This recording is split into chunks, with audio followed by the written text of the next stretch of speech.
Hello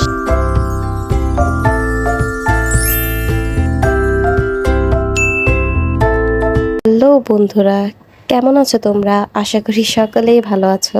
তো তোমাদেরকে এই আর্ট হেভেন চ্যানেলে সবাইকে ওয়েলকাম জানাচ্ছি। তো চলো বেশি কথা না বলে ভিডিওটি শুরু করা যাক। ক্লে ক্লে ক্লে, এত কমেন্টে রিকোয়েস্ট এসেছে যে তো আমার ক্লে নিয়ে একটি ভিডিও বানানো উচিত। তো আজকে উপায় না পেয়ে কি ভিডিও বানাবো, যার জন্য আমি এই ক্লের ভিডিওটাই নিয়ে এসেছি তোমাদের জন্য। তো তোমরা থাম্বনেল দেখেই বুঝতে পেরেছো আমি কি নিয়ে আজকে ভিডিও করব। সেটা হচ্ছে ক্লে তৈরি, একদম অরিজিনাল উপায়ে যেভাবে সফট ক্লেগুলো তৈরি করা হয় সেটারই ভিডিও। আর এর আগে আমি আটার তারপর পাউডার নিয়ে যে ক্লেগুলো তৈরি করেছিলাম সেগুলোকে তোমরা অনেক পছন্দ করেছো। তো আজকে আমি একদম অরিজিনাল যে ক্লেগুলো তৈরি করা হয় সেটার ভিডিও করে দেখাবো। কিন্তু ভিডিও করার সময় হঠাৎ খেয়াল পড়লো যে আমার ঘরে গ্লুগুলো শেষ, আর যতটুকু গ্লু আছে সেটা দিয়ে ক্লে বেশি করে বানানো সম্ভব না।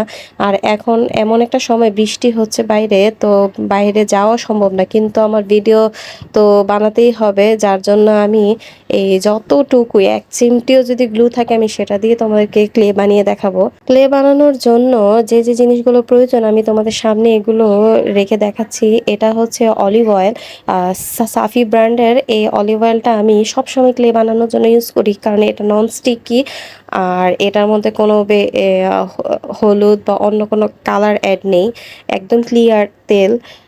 আর এখানে আমি গ্লুটা ইউজ করব ফেভিকল, যেটা অনেক অল্প আমার কাছে রয়ে গিয়েছে।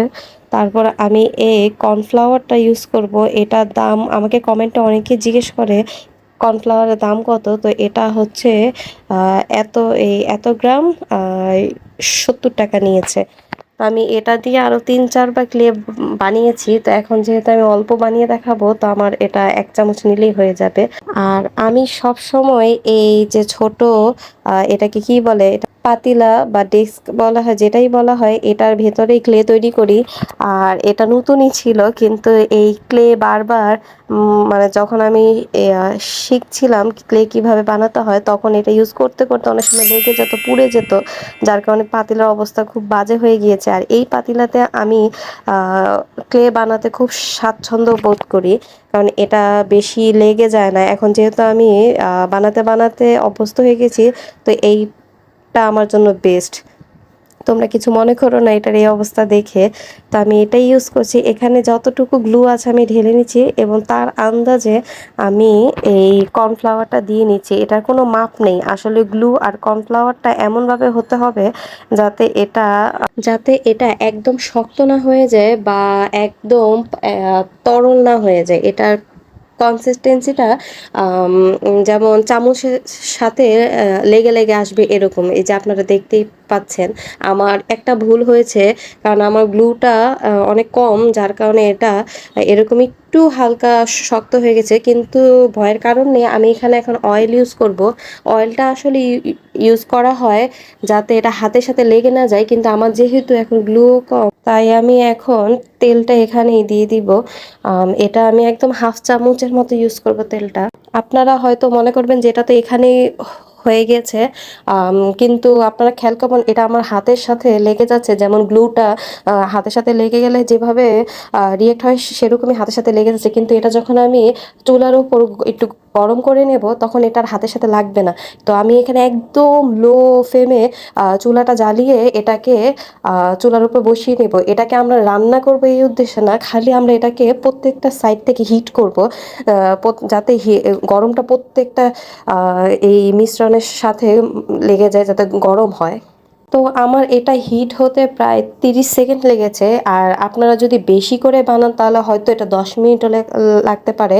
আর এই যতটা কম আছে এটাকে বানানো যায়, তো আমি প্রত্যেকটার গায়ে গায়ে এটা হিট করিয়ে নিব।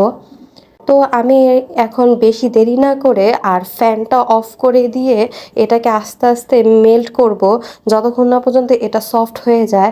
আর যদি বেশি গরম থাকে আপনারা গ্লাস ইউজ করবেন অথবা একটু ঠান্ডা হওয়ার অপেক্ষা করবেন, কিন্তু ফ্যানটা বন্ধ করে নেবেন, না হলে বাতাসে উপর থেকে এটা শক্ত হয়ে যাবে যে পর্যন্ত আপনারা এই হাত দিয়ে এটাকে মেল্ট না করবেন। তো আমি এখানে খুব ভালো করে মেল্ট করছি।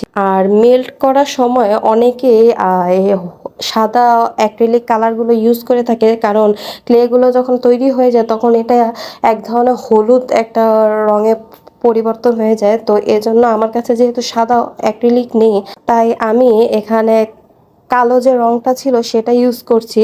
আর আমারটা একটু অল্প ক্লে হওয়ার কারণে গরমে একটু শক্ত হয়ে গেছে, যার কারণে খুব সময় লাগছে আমার এটাকে মেল্ট করতে। তো আমি এটাকে প্রায় 15 মিনিটের মতো হবে আমি এটাকে মেল্ট করতে করতে করতে এখনই আপনাদের সামনে নিয়ে এলাম। এটা এখন এতটাই সফট হয়ে গেছে। আর হ্যাঁ, মাঝখানে আমি একটু অলিভ অয়েল অ্যাড করে নিয়েছি, যার কারণে একটু সময়ও লেগেছে এবং কিন্তু আমারটা মেল্ট হয়ে গেছে। তো এই হলো ফাইনাল রেজাল্ট। কিন্তু আমি লেট করব না, আমি যত জলদি সম্ভব ভালো করে বেশি করে গ্লু কিনে তারপর আপনাদেরকে ভালো করে একটা ক্লে কিভাবে তৈরি করতে হয় সেটা বানিয়ে দেখাবো, এবং সেটা দিয়ে আমি জিনিসও তৈরি করে আপনাদেরকে দেখাবো। আশা করি আপনাদের এই ভিডিওটি ভালো লেগেছে বা উপকৃত হয়েছেন। কমেন্টে অবশ্যই আমাকে জানাবেন। এরপরে আপনাকে কোন ধরনের ভিডিও চান সেটাও আমাকে জানাবেন। ধন্যবাদ।